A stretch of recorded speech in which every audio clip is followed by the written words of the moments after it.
In this Spider-Man draft guide, I'll be providing you with all of the information you need to know before diving into the format.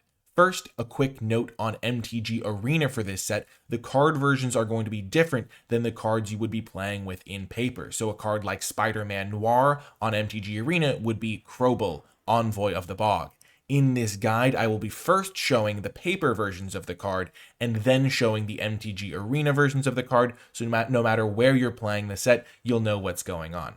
In this guide, I will be covering the set mechanics, the top commons for each color. I will provide archetype overviews, go through the combat tricks you should be aware of, and then wrap things up with some final tips. First up, the set mechanics are web slinging, mayhem, connive, and modified. So web slinging is a new mechanic that is basically going to let you cast cards for a web slinging cost. So you may cast them for their web slinging cost if you also return a tapped creature you control to its owner's hand. So Spider-Man Web Slinger can be cast for 2 into white, or if you web slinging it, you can cast it for a single white mana. And on MTG Arena, that ability is referred to as in web. So in this case, it would be Darval, whose web protects. The next mechanic is Mayhem, which is a way to cast cards from your graveyard if you discarded them this turn. So in the case of Spider Islanders, it can be 3 in a red for a 4/3, or you can cast it from your graveyard if you discarded it this turn for 1 in a red. Timing rules still apply, so if it's a creature, you'll still have to cast it anytime you could cast a creature. If it's a sorcery, same thing applies. And then on MTG Arena, this would be Sadistic String Puller. The next mechanic is a returning one, Connive. Connive says draw a card, then discard a card. If you discarded an online card, put a +1/+1 counter on this creature, because Connive is something that is used by creatures. So Doc Ock's Henchman would be a 3 mana 2/1 flash. When it attacks, it connives. And on MTG Arena, that would be Obscura Alley Lurkers. The final mechanic is also a returning mechanic. It is modified. So a modified creature will be one that has an equipment, an aura, or a counter on it. So that would make the creature modified. So Skyward Spider is white blue hybrid, and it's a 2/2 with ward 2, and it has flying as long as it's modified. And on MTG Arena, that would be Wonderweave Aerialist. Now moving on to the top commons, kicking things off with white. At number 1 is Web Up, a really nice removal spell, very clean, very just simple design, but it gets the job done. There's not a ton of enchantment removal in this set, so this is going to pretty much just answer cards you care about in the set, and it's going to do so for a relatively efficient cost. Next is City Pigeon. This is a really nice creature in this set because it plays so well with the web slinging mechanic. It can get tapped very easily, and it only costs 1 mana to deploy. So if you start with this in your opening hand, you play the City Pigeon as a 1 mana 1/1 flyer, and then on the next turn you can attack, get that tapped creature, and maybe even start web slinging as early as turn 2, or just have a card that's relatively easy to web slinging back. And it also gets you a benefit when it leaves play. So you get a food token every time you use it for web slinging too, which is nice. Also wears counters quite well if you are in a modified deck and putting +1/+1 counters on creatures. And at number 3, we have Daily Bugle Reporters. Speaking of +1/+1 counters, you have the Puff Piece mode, which lets you put a counter on each of the up to 2 target creatures. So it's a 4 mana 2/3, but it can come into play putting a counter on itself and something else. So getting roughly 4 or 5 worth of stats. And if you don't have the creatures to put things on, then you might have one in your graveyard. So you can use the second mode to return target creature with mana value 2 or less from your graveyard to your hand. That's going to be pretty nice in those board states where you just need to get extra resources instead of buffing up the board state you already have. Then in the arena versions, the Mothwing Shroud is the removal spell. City Pigeon stays City Pigeon. And then the Bugle Reporters are Principled Referee. Next, in blue, at number 1 is Whoosh, which is a really nice bounce spell. You can return a non-land permanent to its owner's hand. It can be your own non-land permanent, so you can reset your cards, protect them from removal if your opponent's targeting them, and just get retrigger and enters the battlefield effect you really want to retrigger if that's something you want to do. And the kicker cost is really strong on this card because it lets the bounce spell replace itself. So instead of being down a card for tempo advantage, you are card neutral and getting that tempo. So you can maybe just get, you can also bounce tokens with this. You can bounce big creatures to make your opponent have to recast them. It's just a really nice spell.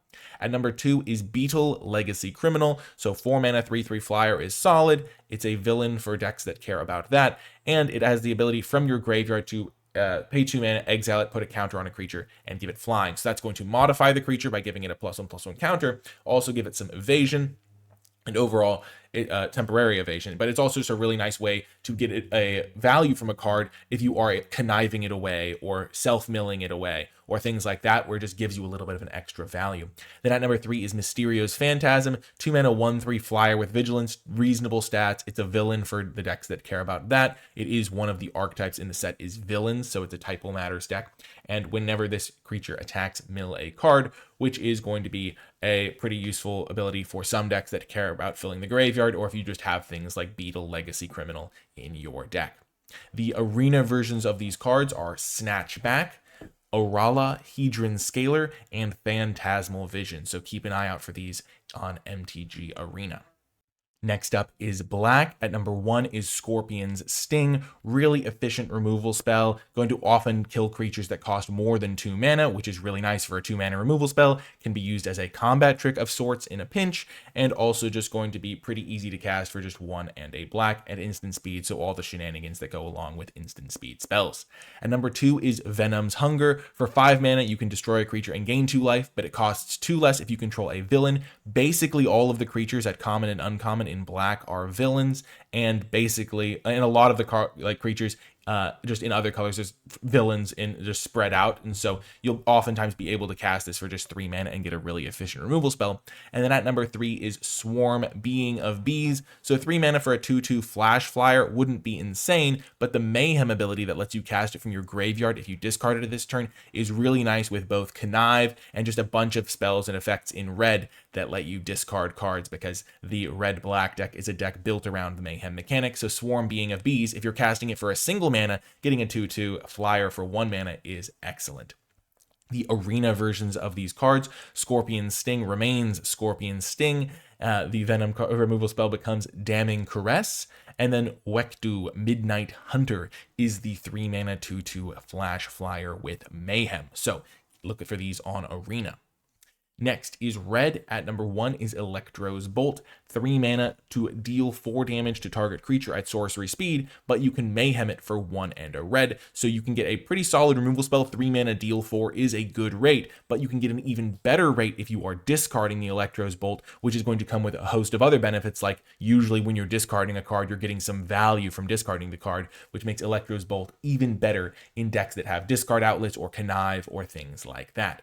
At number 2 is Shock. Really just normal spell that you see all the time. 1 mana, deal 2 to any target. Remember that this can target your opponent if you've gotten them to a low life total, but generally just going to be used to kill your opponent's 2-drop, or sometimes even their 3-drop for just a single mana, which is great. And then at number 3 is Angry Rabble. A really nice 2-drop because it scales so well with the game. 2 mana, 2/2 Trampler. When you cast a spell with mana value 4 or greater, you get to deal 1 damage to each opponent, so you're going to be pinging your opponent even if this isn't able to attack. And then in the extreme late game, you can spend 6 mana to put a couple of counters onto the Angry Rabble, so maintaining its abilities, it's going to stay a relevant threat throughout the game. The arena versions of these cards are Death Flame Burst, Shock remains Shock, and then the Galvanized Workforce. So just make sure that if you're on arena, these are the versions of the cards you're looking for. Next is green. At number 1 is Professional Wrestler, a relatively straightforward design, 4 mana 4/4. When it enters, you get a treasure token, which just lets you do so many things on the following turn. So if you're behind, you can then double spell on the next turn, maybe just cast a big 6-drop on the following turn. Sometimes you can use that to help you splash a card of another color. If you're just splashing 1 card, having a treasure can be one of those sources that you use for that extra color of mana. And to make this even better, this creature can't be blocked by more than 1 creature. So if you're trying to attack your opponent, the only way they're going to really be able to deal with the wrestler is with a removal spell, which not all the removal spells are going to be able to do necessarily. And all, like Scorpion Sting, which we already looked at in black, gives -3/-3, which can't deal with the wrestler on its own. But generally, like, they're going to have to block this with something. They're going to be looking for death touch creatures or other big creatures, and that's going to pose some problems for your opponent. So this card is just going to be a nice little threat, nice little card to help you stabilize, and the fact that it gives you a treasure gives you a lot of possibilities for the turn after you play Professional Wrestler, helping you catch up if you're a little behind or helping you really push your advantage. At number 2 is Kapow, really good removal spell for green. 3 mana, you get a counter on a creature, and it fights a creature an opponent controls. So you want to make sure you have some beefy creatures in your deck, but green is often going to be able to manage that. And if you are able to use Kapow early in the game, you're going to have a big creature. Your opponent's not going to have their creature because the counter will stick around. So that's really nice. And then at number 3 is Craven's Cats. A really good card in this set because it has that activated ability to give +2/+2 until end of turn. And even though it's a little bit expensive to use that, you don't have to use it to get the advantage. So if you play Craven's Cats as a 2-mana 2/2 and attack your opponent on turn 3, they don't really want to block with their 3/3s or something like that. So Craven's Cats will often go unblocked, which then lets you use your web slinging cards or your in-web cards to then return the Craven's Cats and get your web slingers into play. And that's a really nice thing to have in green, where you're not necessarily going to get evasion, but having a way to enable your web slingers in green is going to be nice, because green-white is a deck that has the most web slingers. On Arena, the cards are going to be Favored Fighter as the 4-mana 4/4, Perilous Lunge as the fight spell, and Cruel Caracoles as the 2/2 that has the activated ability. Moving on to some archetype overviews, we already mentioned them a little bit briefly. The blue-white deck is a modified deck. So SP//DR, piloted by Penny, is 5 mana for a 4/4 with Vigilance, so reasonable stats. When it enters, you can put a counter on target creature, so it can be a 5 mana 5/5 with Vigilance. And when a modified creature you control deals combat damage to a player, you draw a card, which is going to be quite effective because you can play the SPDR, and then use that to put a counter on something else and immediately attack and hit your opponent and draw a card to replace the SPDR, which then it's going to be a card that if your opponent does answer it, at least you got a card back out of the deal, which is quite nice. And it doesn't just say a single modified creature. So if you hit your opponent with multiple modified creatures, you're going to draw multiple cards, because it's just whenever a modified creature, it's not whenever one or more modified creatures. So that's a pretty nice upside as well. Wraith, Vicious Vigilante, is another card in the blue-white deck. It has double strike. It can't be blocked. Even though it's a 1/1, it hits your opponent for 2 unblockable every turn. And if you put even a single counter on it, it's hitting your opponent for 4 unblockable. And if you put multiple counters on it, it's going to be GG in a hurry. And then finally, Web Warriors is a really strong card in this blue-white deck. Don't be fooled by the fact that its hybrid mana is green or white. Sure, it's definitely going to be a nice card in any green or white deck because it's a 5 mana 4/3 that puts counters on each other creature you control, but it's especially good in blue-white because you're going to be able to get the ability, you're going to be able to put a counter on each of your other creatures and immediately modify your entire board state pretty much, which is going to be really, really nice in this strategy. On Arena, the cards you're going to be looking for are Kumanosu the Watchful, Margot on the Case, and Diligent Webkeeper. So those are the Arena versions of these same cards. Next is red-green. Rhino Barreling Brute is a fantastic top-end finisher for this deck that cares about casting spells that cost 4 or more mana. So 3 red, green is expensive, but you get a 6/7 Vigilance, Trample, Haste, and when it attacks, if you've cast a spell with mana value 4 or greater this turn, draw a card. And notably, that will include itself. So on the turn you cast it, since it has haste, and you'll be able to play it, attack your opponent, and immediately draw a card, which does again mitigate the downside of your opponent potentially having removal. On killing your 7-drop, you'll at least have gotten a card back. And on following turns, if you're able to keep casting big spells, which hopefully you can do by drawing those extra cards with Rhino, fueling your hand, you'll be able to continue barreling forward and just snowball the game and win. Another cool card for this deck is Superior Foes of Spider-Man. It's a 3 mana 3/3 trample, which is a solid rate for a card. And when you cast a spell with mana value 4 or greater, you can exile the top card of your library. If you do, you can play it until you exile another card with this creature. So basically, getting card advantage when you cast big spells.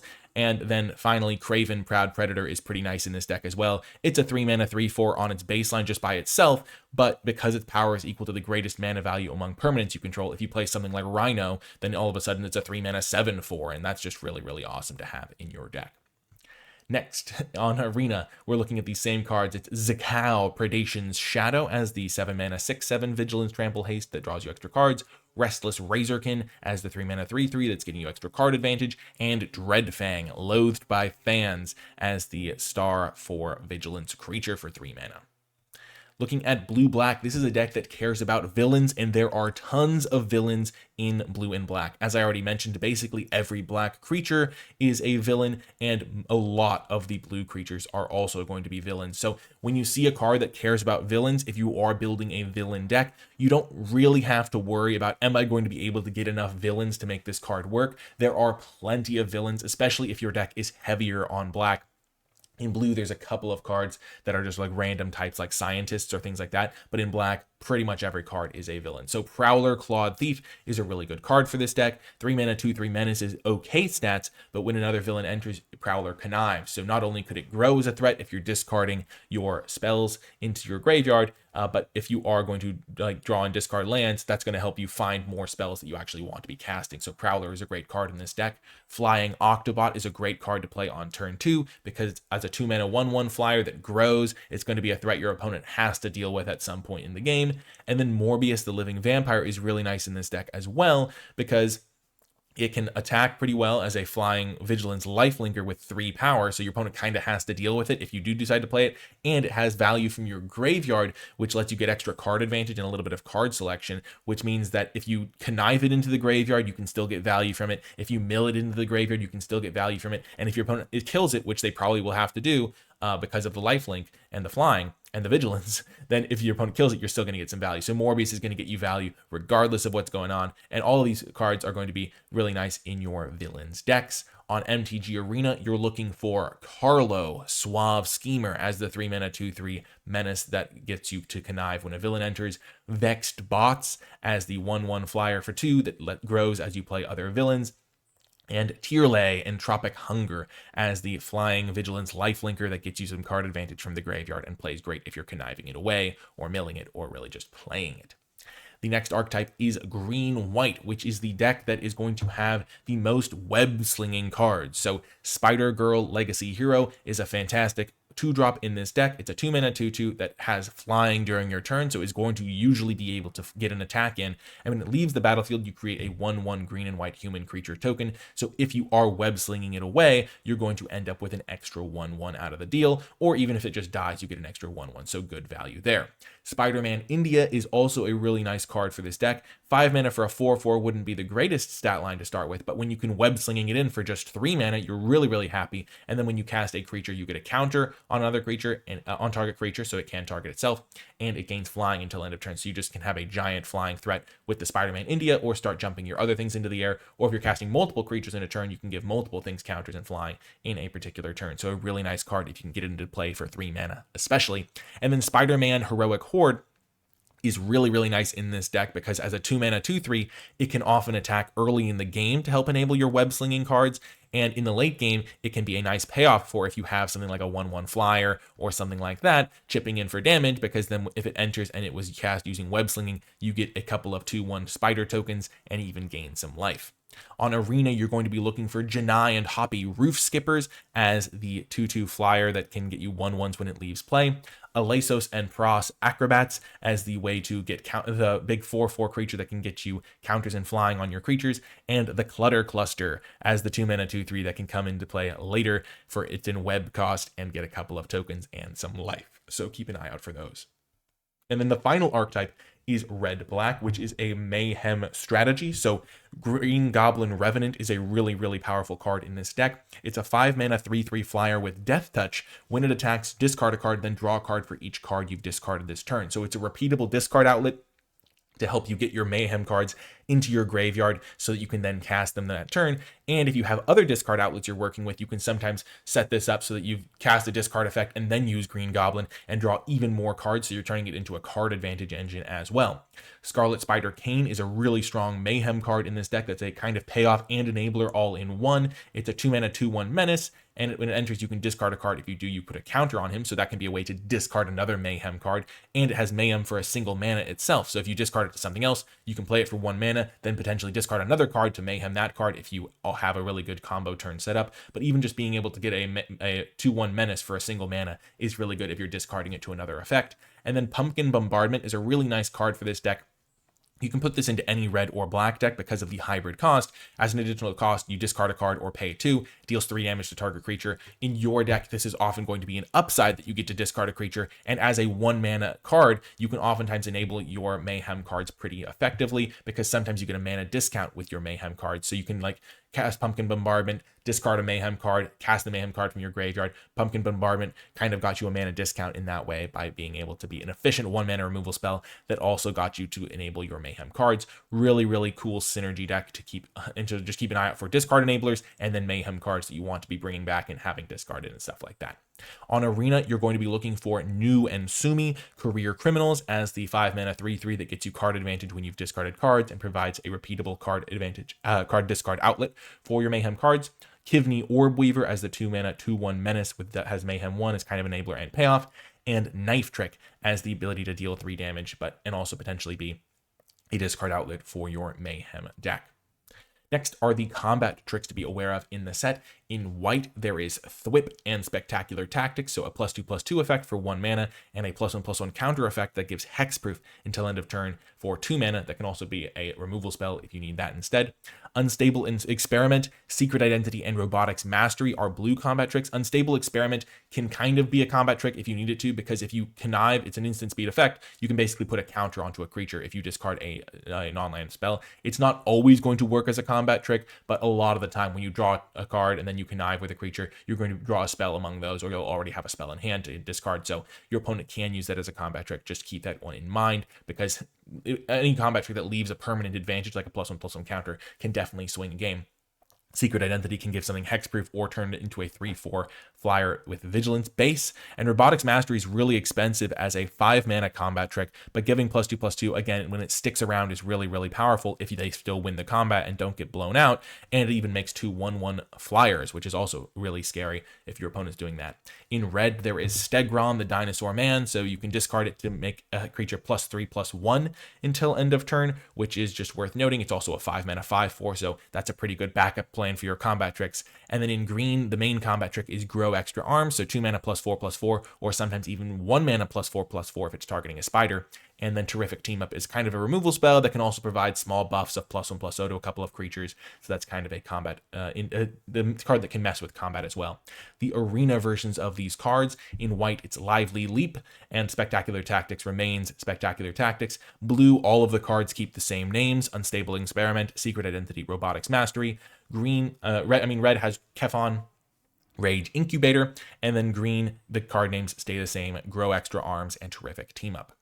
Some final tips to keep in mind when drafting this set: look for ways to enable web slinging without needing to attack. So an example of that would be a card like Spider Manifestation, which can tap to add red or green mana to your mana pool. And when you tap it to add mana, the card becomes tapped, so that then if you want to web slinging it back to your hand, you don't have to worry about being able to attack. Because if you're on the defensive, or maybe you're on the draw, or your opponent's being a quick deck and you have to hold back your creatures to block and you can't attack with them, then it can make your web slinging deck a lot worse. But if you have some cards like this, it's going to help you be able to still cast your cards for their web slinging cost, which is cheaper, but not necessarily have to attack. So on Arena, that card will be Leyline Weaver, but there are other cards that let you tap your creatures and things like that. There are some vehicles in this set, so just keep an eye out for those.